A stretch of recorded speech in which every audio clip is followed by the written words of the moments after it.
ఇప్పటికే దేశవ్యాప్తంగా పలు కళాశాలలపై అయితే సిబిఐ కేసు నమోదు చేసిన పరిస్థితులు అయితే కనిపిస్తుంది. ఇటు తెలంగాణ విషయానికి వస్తే శ్రీనగర్ కాలనీకి చెందిన డాక్టర్ అంకం రాంబాబు ఢిల్లీలోని ఎన్ఎంసీ డాక్టర్ వీరేంద్రకు డబ్బులు ముట్టజెప్పినట్లు కూడా దర్యాప్తులు తేలింది. ఇదే అంశానికి సంబంధించి మరిన్ని వివరాలు అందించేందుకు మా ప్రతినిధి ప్రవీణ్ సిద్ధంగా ఉన్నారు. ప్రవీణ్, దేశవ్యాప్తంగా కూడా మెడికల్ కౌన్సిల్ సభ్యులు వాళ్ళు మెడికల్ కాలేజ్ ఏర్పాటు కావచ్చు, ఎన్ఓసి రెన్యువల్ సంబంధించిన పర్మిషన్ విషయంలో కావచ్చు భారీ మొత్తంలో ముడుపులు అందుకున్నారని చెప్పేసి వరుసగా సిబిఐకి ఇన్ఫర్మేషన్ రావడంతో పూర్తిగా కూడా అన్ని కాలేజీల మీద కూడా దృష్టి సారించింది. ఈ నేపథ్యంలోనే ఆంధ్రాకు సంబంధించినటువంటి కొన్ని కాలేజీల మీద కూడా తెలంగాణకు సంబంధించిన కొన్ని కాలేజీల మీద కూడా దృష్టి సారించి దాదాపుగా 36 మందికి పైగా కూడా ఈ యొక్క పేర్లు నమోదు చేసింది. దాంట్లో హైదరాబాద్ లోనే ముఖ్యంగా తెలంగాణలో ఉన్నటువంటి 3 మెడికల్ కాలేజీ మీద కూడా దృష్టి సారించింది. దీంతో భారీ ఎత్తున దాదాపు ₹1,00,00,000 చేతులు మారినట్టుగా వాళ్ళకి అంచనా కూడా వచ్చినటువంటి తెలుస్తుంది. శ్రీనగర్ కాలనీకి చెందినటువంటి అంకం రాంబాబు కావచ్చు, మిగతా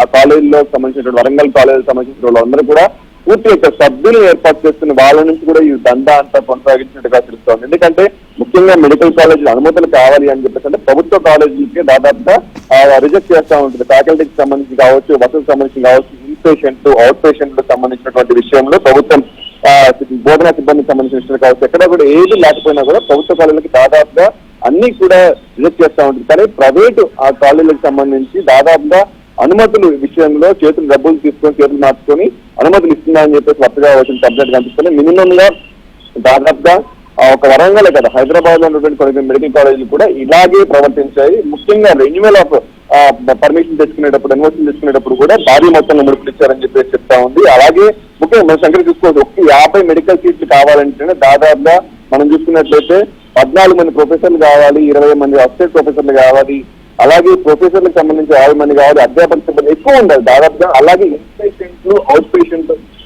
మీద కూడా దృష్టి ఉంటుంది. ఇన్పేషెంట్ ఎంతమంది ఉంటున్నారు, అవుట్ పేషెంట్ ఎంతమంది చూసుకుంటున్నారు, డైలీ బేసిస్ మీద పేషెంట్ లిస్ట్ కూడా తీసుకుంటూ ఉంటారు. వీటికి సంబంధించి కావచ్చు, ల్యాబ్కి సంబంధించినటువంటి విషయంలో కావచ్చు, వీటన్నిటిని కూడా ప్రాతిపదికన తీసుకుంటూ ఉంటారు. సో అవన్నీ కూడా లేకుండానే ఎన్ఓసీలు జారీ చేయడం, ఇష్టారీతిన మెడికల్ కాలేజ్ అనుమతులు ఇవ్వడం ఇవన్నీ కూడా చేస్తూ ఉన్నారు. ఈ నేపథ్యంలోనే మిగతా ఇప్పుడు చేసిన కాలేజ్ మీద కాదు మొత్తం కూడా దేశవ్యాప్తంగా కూడా దృష్టి పెట్టింది. తెలంగాణలో ఇంకా మిగిలిన మెడికల్ కాలేజ్ నుండి కూడా గొప్పగా రైడ్ చేసే అవకాశం ఉందని కూడా తెలుస్తా ఉంది. Shankari, right, thank you Praveen.